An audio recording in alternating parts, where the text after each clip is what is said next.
This is the GoPro Hero 4K. It costed me about 15,000 on Amazon, and I think this is the most value for money action camera you can get if you're just starting out with motovlogging. Let's quickly get done with the unboxing and get into the main meat of the content. There are three things we need to test today. First is the normal motovlog setup. Then we need to see how this thing performs at night. I've heard a lot of reviews that most of the cost cutting is done to the nighttime performance. In the last part, 4 is to 3 aspect ratio. I heard that you can crop into the 4 is to 3 footage both vertically and horizontally so that you can use the same footage for both videos and shorts. So here I am on the Kolar Highway, I mean the NH75. So before we get started, look at the form factor. It is barely as tall as my thumb and about an inch thick. Normally, when I record ultra wide with my phone, you can see the complete handlebar is not in view. In case I get bar and mirrors, that won't be in view when I put my camera in this position. This is about where the helmet holder will hold the phone. The GoPro has a slightly wider FOV, about 155 degrees or something compared to the 120 of my phone, even in wide angle. So I'm assuming the complete handlebar and a little more area will be covered. My Meteor has a very wide handlebar. I've ridden the GT650, the Duke 390, a few Pulsars, the Classic 350. All of them have handlebar till somewhere here. The GT is somewhere till here because it has clip-ons. So if the Meteor's handlebars are covered, I'm sure any other bike within our budget will also be within the field of view range. So let's get into the GoPro footage right now. Hello. So I'll just try to horn twice to sync audio, and we are ready to go. So the GoPro is facing upwards right now. I checked the angle and the footage seems to be fine.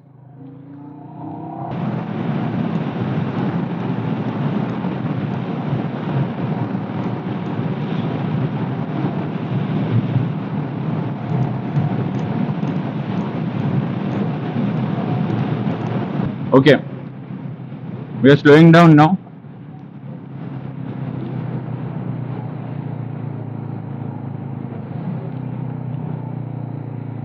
We'll slow down and be in the corner lane because now I want to capture the audio. I don't want the wind noise.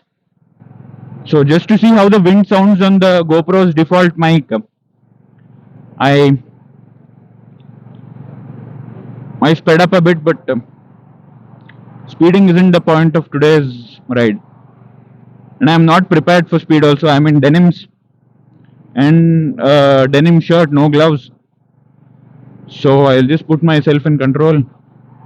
The only protective equipment I have is my helmet and maybe these shoes which are partially leather, but other than that, nothing. So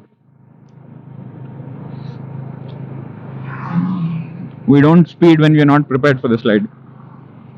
With that said, we'll move on to how this thing records at night.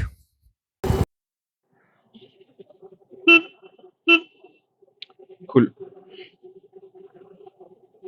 So this ring seems to be hurting a little, so that will go back.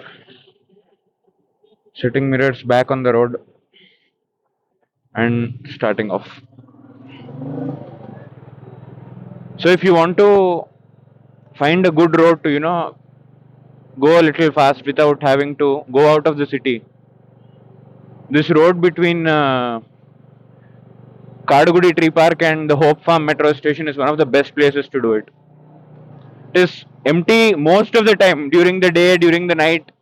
Most of the time it's empty, and at night it is even better.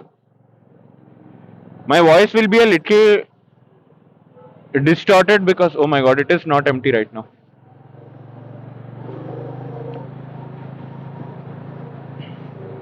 Not as empty as I hope it will be, but it is okay. We just need to few things from the morning.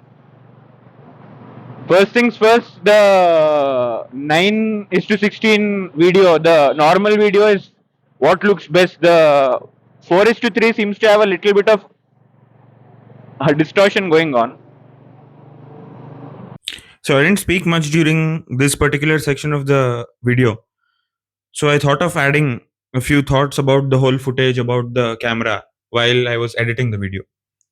So first things first, the 16 is to 9 is the perfect aspect ratio, and that's all you need for 99% of the motovlogging use case.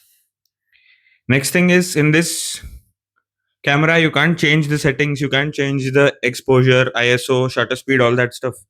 So nighttime footage will be a little problematic if you want very high quality footage. So I'll just go till here, take a U-turn, go into that road, and then maybe try to go in the dark there so that to see how it looks at night.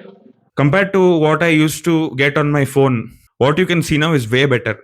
You see a wider field of view. Even the lighting is better captured. It is not too dark, it is not too bright.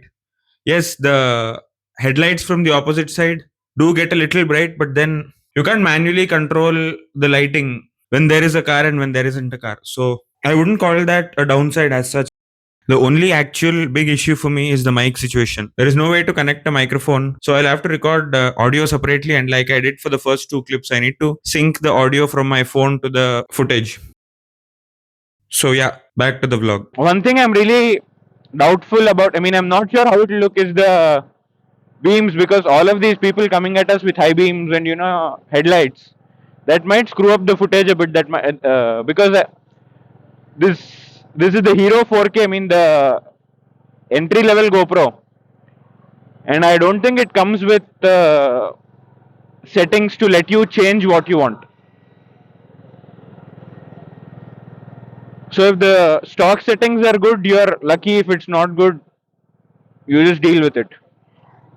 I mean, when you're getting a 4K action camera at 15,000, there's not much you can ask for.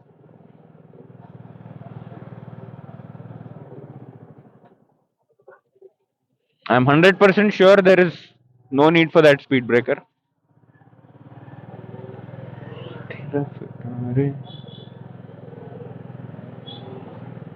Should we do this? No.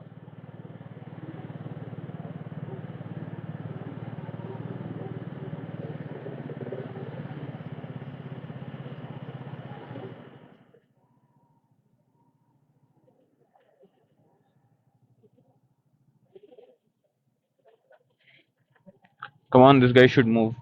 No, it's okay. I also want to see if this cluster looks good, because when I record on my phone, all I can see is one big white blob there. You can't see the numbers, you can't see the gear, time, etc. Maybe that is visible because it is in black and white. But I have my tint visor on, so I'm not putting the visor down, so you might be a little uncomfortable with the audio.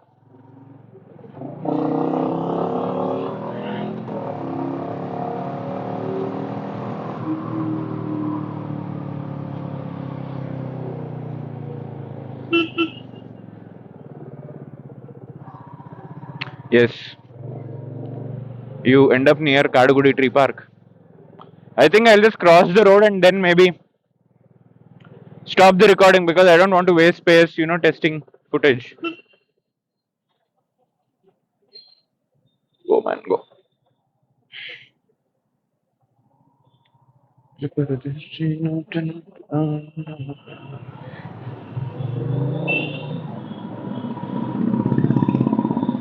I'll stop behind this car.